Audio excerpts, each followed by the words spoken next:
would now like to give the floor to Dr. Marjorie Jobson, National Director of Khulumani Support Group, who will be giving us some insight into the continued harm perpetuated by apartheid-era crimes and the role of private actors therein.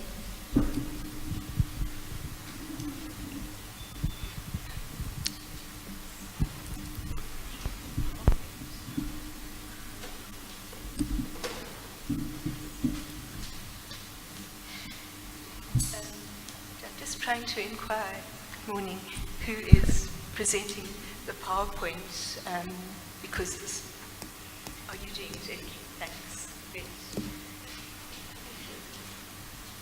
So while we wait for that, I will just commence by thanking you very much for this opportunity. You will, of course, describe it a little bit more than you ordinarily would on the basis that I can't see the PowerPoint, right? Okay, sure. Okay,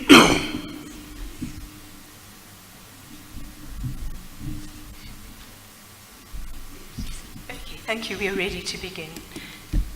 A little bit of background. I'm the National Director of Khulumani Support Group, a membership organization of victims and survivors of apartheid crimes and gross human rights violations. We have over 100,000 registered members who have submitted all their documentation to our extensive database that records the violations that were suffered, who perpetrated them, what the consequences are. When the Truth Commission concluded for victims of apartheid crimes in December 1997, it took a year before the report came out that recommended reparations for victims. That was 29 October 1998. There was then a long period, 5 years, before the state decided on a reparations program for victims. In that interim, there was a movement of activists in South Africa and in Europe who looked at the failure of all multinational companies to engage with the Truth and Reconciliation Commission, the multinational companies that had lucrative contracts with the apartheid government. And so in that interim, a lot of research took place on the extent to which these companies had benefited from aiding and abetting the apartheid government. And so that became initially the Khulumani et al. Versus Barclays et al. Lawsuit. And I'm going to speak to the research that informed that, how none of those companies proven to have had these nefarious relationships with the apartheid state has ever been held to account. We have a situation of continuing impunity. The initial lawsuit, had 87 plaintiffs. There's a picture of the plaintiffs along with our legal team, which was a U.S. Attorney, Michael Hausfeld, assisted by Charles Abrahams, who is in the audience. Just trying to indicate to keep changing the thing. Okay. The original case was filed in terms of apartheid being a crime against humanity, being genocide, constituting extrajudicial killings, torture, unlawful detention, and cruel, inhuman, and degrading treatment, which are all violations of international law. All of these crimes were perpetrated by the apartheid regime between 1960 and 1993. With apartheid itself being recognized as a crime against humanity. The resistance to apartheid carried by the victims who are still struggling for remedies today was a massive human cost. So all of the plaintiffs in that picture, many of them are no longer alive, many of them are now represented in the case by their children. Dr. Jobson, sorry to interrupt. But for the chair's benefit, I noticed you had the name of the case up there, that it was against Barclays. Et al. All right, so this is what the chair meant, if you can just mention that, because he can't obviously see. Okay, Thank you. Thank you. And of course, the legislation we used was this Alien Tort Claims Act in the United States. that route was chosen because we truly believed that the post-apartheid state would deliver on the remedies and reparations for victims who had brought them to power. So the target was the multinational companies, particularly because none of them participated in the Truth and Reconciliation Commission. So the plaintiffs that were in that photograph suffered extrajudicial killings, family members of the disappeared, torture, sexual assault, indiscriminate shootings, and arbitrary detention. These align very much with the categories of the Truth and Reconciliation Commission. The so-called CATS violations, killings, abductions, torture, and severe ill treatment, all committed with a political objective. There's a picture of the scope of the extent of violation in terms of each of those crimes. So you will see that torture was about 22% of all these crimes. Indiscriminate shooting, 40%. Extrajudicial killings, 28%. Rape, because rape had not yet been defined as a war crime, basically. Only a few women came forward to report rape, 0.4% of the victims. Okay, just some pictures of claimants with whom we are still working. We're still trying to secure justice. There is a case, one of the few criminal prosecutions going on in Pretoria at the moment, of the daughter of Mrs. Ernestina Simelani, and this is the sister, Tembi Nkadimeng. And these unsolved, this is now 33 years later, the disappearances remain unsolved, no bodies have been delivered or reported on, 4 people are being accused of her murder, and they are returning to the provisions of the TRC to try and get the state to pay their legal costs.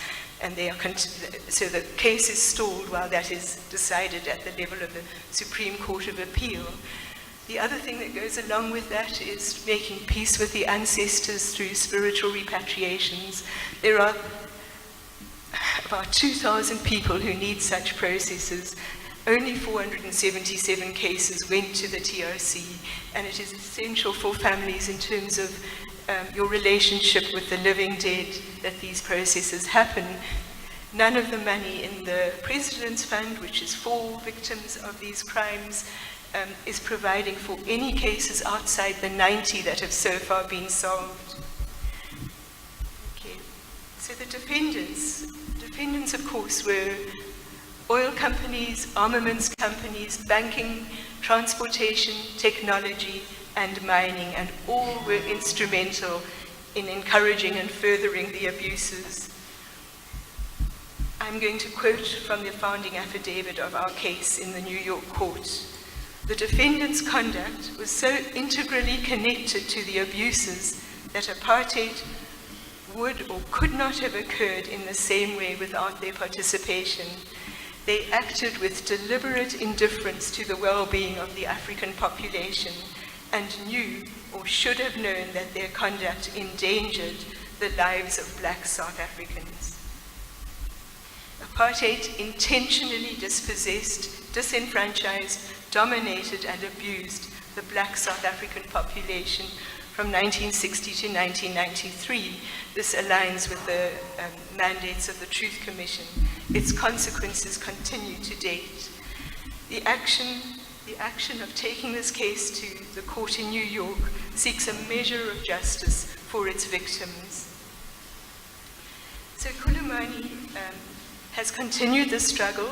We are getting involved in further struggles related to the failure to pay out accumulated benefits for workers in the mining companies under apartheid, but fundamentally the struggle is to solve this issue of redress for apartheid crimes. Our founding member, in the next picture, Ms. Sylvia Dlomo-Jele, sadly, after all the work she did in getting Khulumani established, she passed away after the Truth Commission found out that her son had been murdered by his comrades and not by the security police. And that resulted in what we now know as her passing away from a broken heart syndrome, which has now become an established phenomenon. These are the other founders. I'm going to just deal specifically now with the companies. ExxonMobil Corporation was the largest US investor in South Africa with assets of approximately $426 million. Its officials and directors did not deny that its oil was being supplied to the South African military. Its officials justified sales to the police and military and urged shareholders to vote against a shareholder resolution at its annual meeting to prohibit such sales by stating total denial of supplies to the police and military forces of a host company is hardly consistent with an image of responsible citizenship in that company. More evidence around ExxonMobil is that it announced in April 1989 that it had agreed to sell its business operations to the company that became called GenCor, General Mining Union Corporation, South African subsidiary. Evidence related to Shell Oil Company, which was the largest supplier of oil and petroleum to South Africa during apartheid, imported almost 7.5 million tons of oil, 20% of South Africa's estimated import needs, to supply 5,000 barrels a day to the security forces.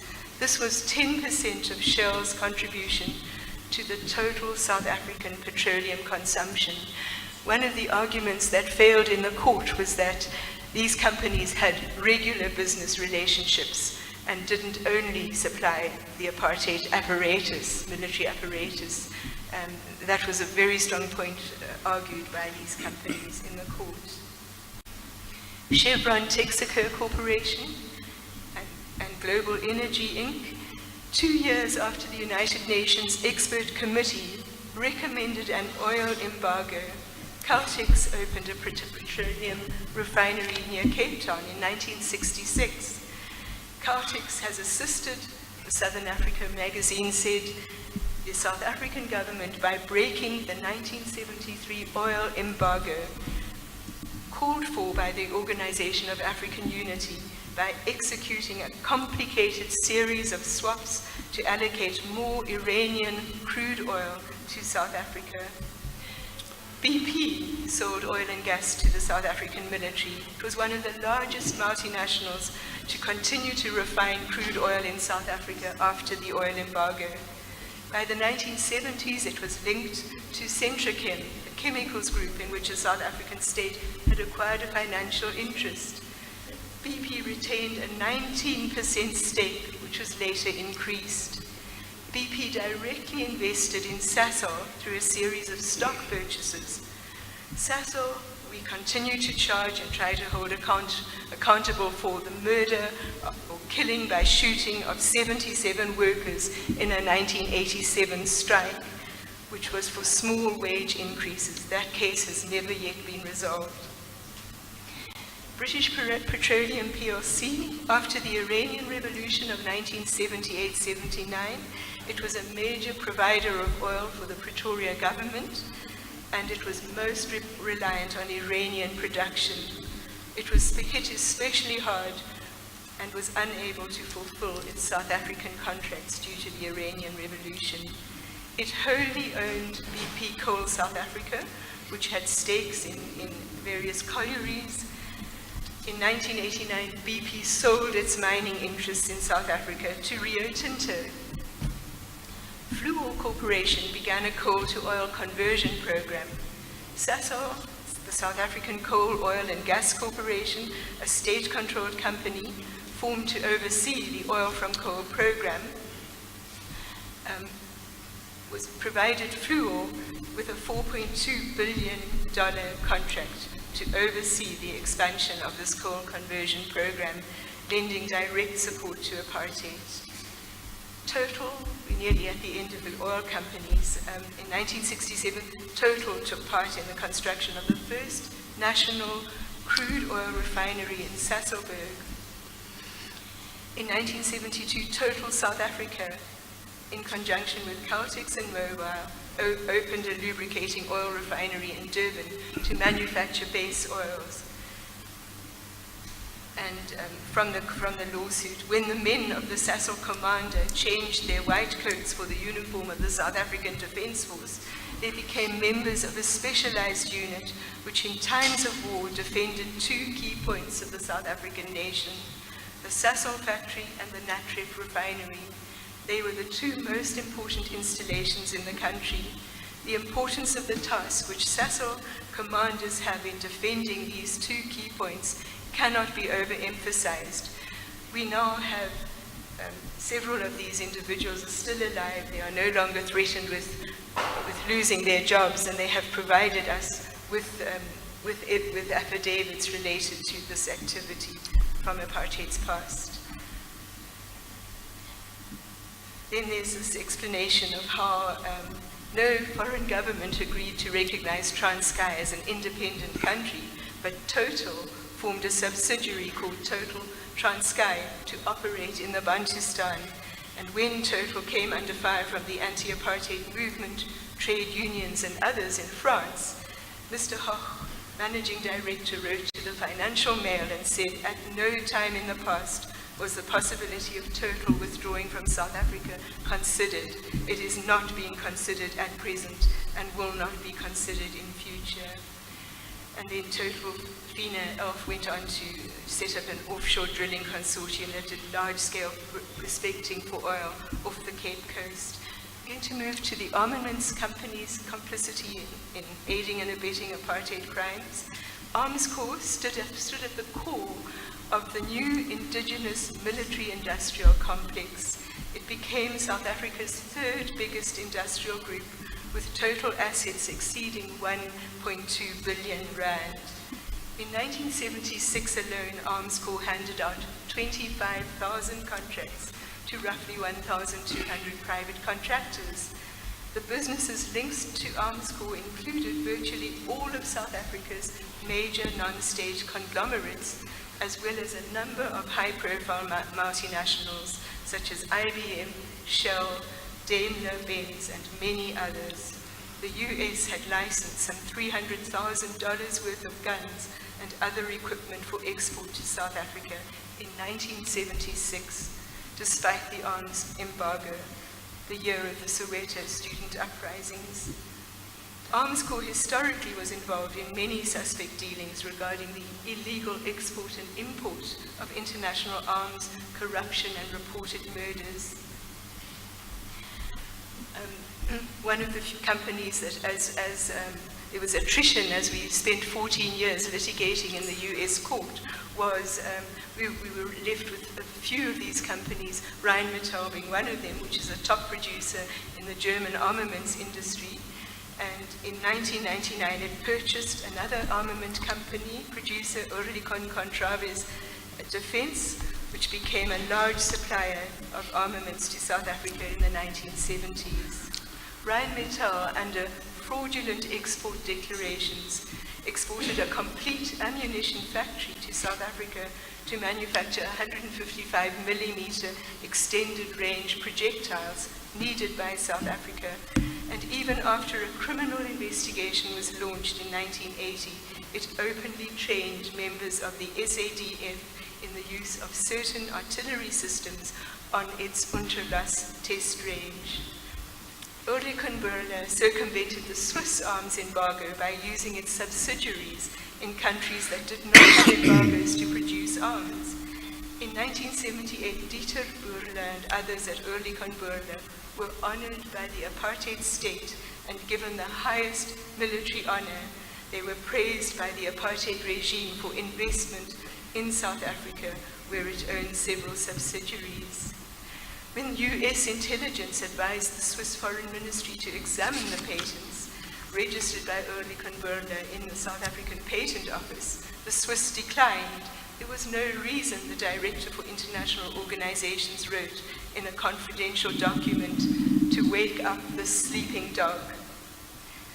To move on to the banks, international banks were integrally involved in the financing of apartheid. Foreign capital in the form of trade loans, international bonds and credits, direct loans from banks to South African borrowers, and project financing supported the apartheid regime. German and Swiss banks, along with the South African Reserve Bank, were also involved in the gold trade. Before the anti-apartheid protests intensified, banks lent funds directly to the apartheid regime. The loans came increasingly under harsh scrutiny from the world community. And after the Sharpeville massacre in 1960, that focused on a consortium of 10 banks that provided South Africa with $40 million of rescue loans that made funds available to compensate the country for capital leaving the country because of political brutality. So I'm going to try and just shorten the rest because all of this evidence we can attribute, and it's in the affidavits of our lawsuit.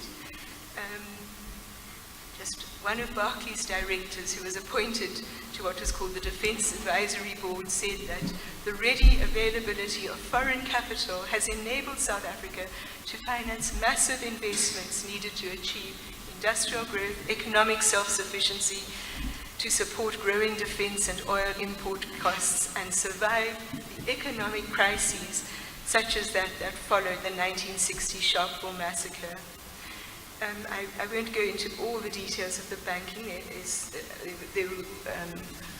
There's a huge amount of banking evidence. We lost the ability to keep those banks in the court case because they also did regular banking business in South Africa. Let me just quickly move. Transportation, this was a key thing for us. Vehicle manufacturers supplied vehicles, parts, and other equipment to the South African Police, Defence Force, and Army, and enabled the acquisition of technology and skills to construct armaments-related automobiles. Ford had a long record of sales to the South African government and never opened up its job opportunities to black employees. Daimler Chrysler provided the military with minibuses. They also constructed the chassis for the various militarized vehicles that patrolled every township in the country. General Motors agreed to stop selling its Bedford trucks to the police and military, but then it converted into a local subsidiary called Delta Motor Corporation. And a very big issue for us is the role of IBM and other IT companies like Fujitsu, but predominantly IBM, which provided 70% of the computers sold in South Africa. We were able to get invoices and receipts from the archives of the South African Department of Defense. These computers were used to monitor every anti-apartheid activist in the country. They also provided for the administration of the entire apartheid system through the Department of Defense, Department of the Interior, and all the Bantu administration boards. So IBM owned the equipment and leased it to government. It could have withdrawn the arrangement, but it declined to do so. Its mainframes were located in the basement of the headquarters of the Department of Defense in Pretoria. Mining, which has become increasingly a problem, with shameful history of subhuman compound conditions, brutal suppression of strikes by workers, racist practices, and meager wages, is central to understanding the origins and nature of apartheid. Rio Tinto was primarily involved in this. So concluding remarks from us, multinational corporations have evaded taking any responsibility for aiding and abetting apartheid crimes. There has been a practice of impunity across the private sector, with state officials conveniently continuing to turn a blind eye in return for receiving allocations of shares in these companies. The representatives of the people in our hard-won participatory democracy have been bought by national and international global private interests. We have a charter for redress adopted actually 10 years ago now, and I think I just want to read the concluding paragraph. While South Africans value highly the concept of reconciliation, victims and survivors of the impact of these activities of these named multinational companies have not yet received a stake in this nation.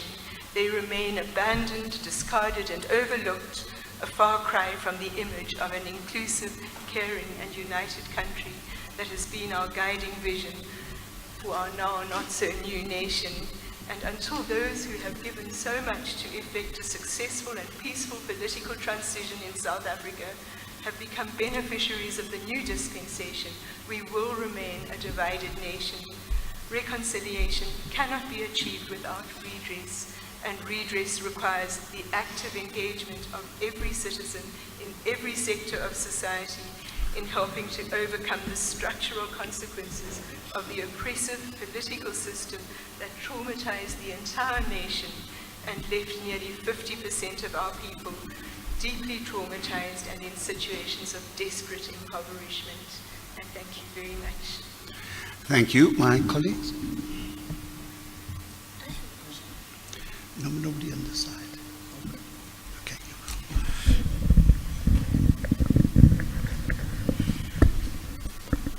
Thank you very much, Marjorie.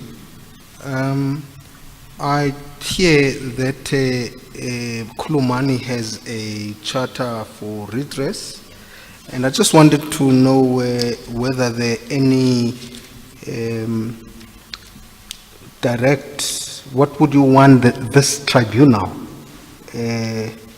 to address, to do in terms of what you've just described here?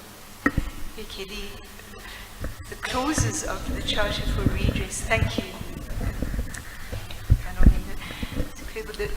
The clauses are very specific in terms of what people see as providing redress for apartheid crimes, and I'm very happy to include it as an appendix for this whole submission.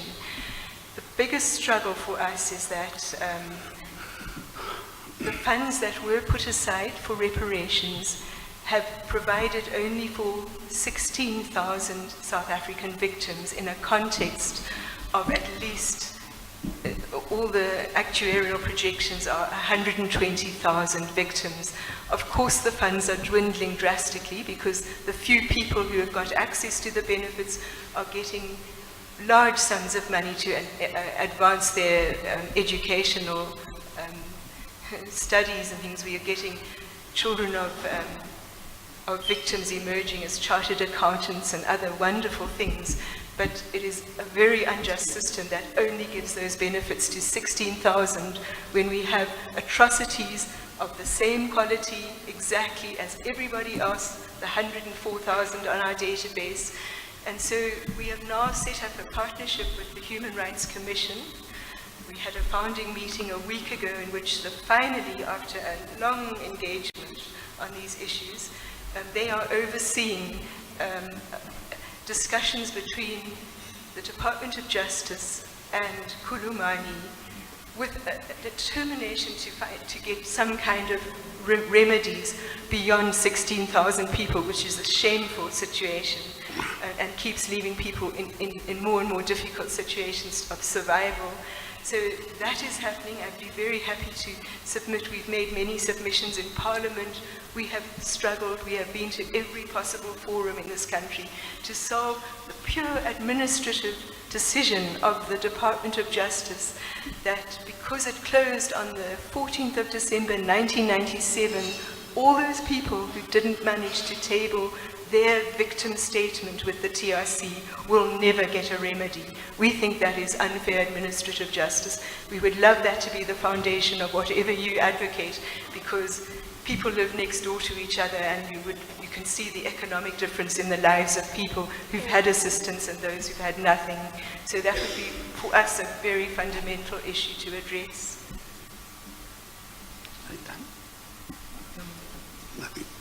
Nothing. Are you going to go first? Thank you so much. So my question is somehow linked to what my colleague Dinga asked. So I'm just interested, I mean, we all agree that apartheid was a grave crime which resulted in crippling conditions for many people in this country, especially black people. And I think what I'm interested in is what you think is an appropriate reparation. What do you think is an appropriate compensation for that? And I understand the difficulty of this question in that how do you compensate a person for losing a loved one, or for loss of dignity, or for rape, or death? How do you get to a position where you say this is an appropriate compensation for your loss? How do we get to that? And maybe having worked on such issues, what do you think should be taken into consideration or should be the basis of those decisions? And how wide open do we leave it? Do we limit it to monetary compensation? Does that really do? Or are there other ways in which people who have lost tremendously under this system would be really compensated? Okay, so if I can explain what we've spent the 22 years of our existence doing, is organizing, mobilizing, providing psychosocial rehabilitation to the victims of gross violations. All black South Africans were victims, but the big problem is the kind of psychosocial regress that happens when those things are not solved. So we do a lot of psychosocial work, and then we do a lot of work around building economic capacities to start cooperatives. Not a single one of these multinational companies has committed to supporting any of that transformational work. That is true economic transformation. Naspers, I mean, these are multinational companies. We got a small allocation of shares when General Motors declared bankruptcy. It wasn't on the basis of any kind of moral stand by these companies. So I would hope that these companies could finally support the efforts of people to change their own lives. They don't wait for any kind of handout. They are longing for support. They have no capital to fall back on as collateral. All of these things, we have presented the plans for how to do this, you know, for victims, a reparations program that is not just a monetary package. You know, it has to be much, much more. It is a bundle of services that are needed. So we think that the South African companies themselves, which did not feature because we honored the government's position of not alienating our own companies, but none of them have come to the table at all. Although the work that Open Secrets has done has shown how close these companies were to actually budgeting in their annual statements for providing for reparations. And it didn't come through because the statute changed to one of jurisdiction rather than the focus on human rights crimes. Thank you. Yeah. Well, I want to say, of course, it's so impressive what Khulumani Support Group has done, both on the ground in helping victims, but also litigating against multinational companies in foreign courts and approaching Parliament, as you said many times. So I hate to push you a little.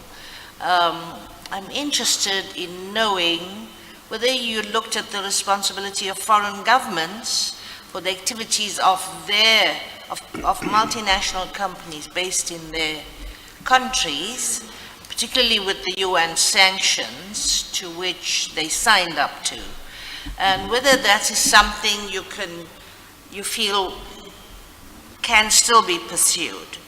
You know, I ask you this because I serve on the council as president of the Nuremberg Principles Academy. We sit in courtroom 600 and hold our meetings, and this is very much a German government effort, and I'm very mindful that they're still paying compensation 60 years after World War II, particularly to Israel. How can we get there to get impetus from governments themselves? Thank you. Thank you, Justice Abby. Pele, our attorney who has fought this in the New York court is here, and I know that's particularly his expertise, and we would love to see this actually taken through. I don't know if it is now prescribed, but he will answer that question. And maybe just to speak about one point that you brought up was this issue of all black South Africans. And it has been such a difficult thing because whenever we go to Parliament, all the black members of Parliament say, we were all victims. And we're saying, we know you were victims, that these are specific human rights violations in international law. That is what we are asking for remedies for. But we get put down by the idea that, well, every black South African needs a remedy. And many people are no longer victims in terms of that qualification. It's been very difficult. Thank you. Thank you. Thank you very much. Now to my boring questions. I, of course, appreciate the work done by everybody. But again, the same sort of questions that I asked before. Are we going to get something in writing in which you make clear what is in dispute, what is not, what is opinion which is debatable and what is not in relation to your recommendations and so on? And can you tell us how long it will take for us to get a document setting out all these things logically and properly with the necessary proof? I expect we could do it within the next few days, by midweek if possible. I will also ask my colleague to help, the legal expert. I'm not a lawyer, I'm a medical doctor. But I'm sure that the evidence leaders here will help you do that because they understand proof and opinion and what is required and so on. All I can say is that you should consult with each other and try and get something in an acceptable way to us. We are not minded to be particularly technical, but there are, of course, certain basics which must be satisfied. And let us know especially what is in dispute and what is not. That's my first thing. My second issue is, I take it that those who argue before us will give us written submissions at some stage about, you see, we're not a tribunal in relation to crimes against humanity generally, but in relation to economic crime at the moment. So either our terms of reference are extended, which is not impossible, or there must be some relationship to economic crimes. I just want to give notice that I trust that at some stage we will get argument in relation to relevance so that we don't go all over the place and beyond our terms of reference. That is not to say that we are not all moved considerably by the evidence that we've heard, but after we have been moved and after we congratulate you for the work that you've done, the next step is obviously to get it all down properly so that we can systematize it and do it properly. Do you follow? I do. Thank you, Justice. Okay. Any follow-up from my colleagues? Right. Thank you very much.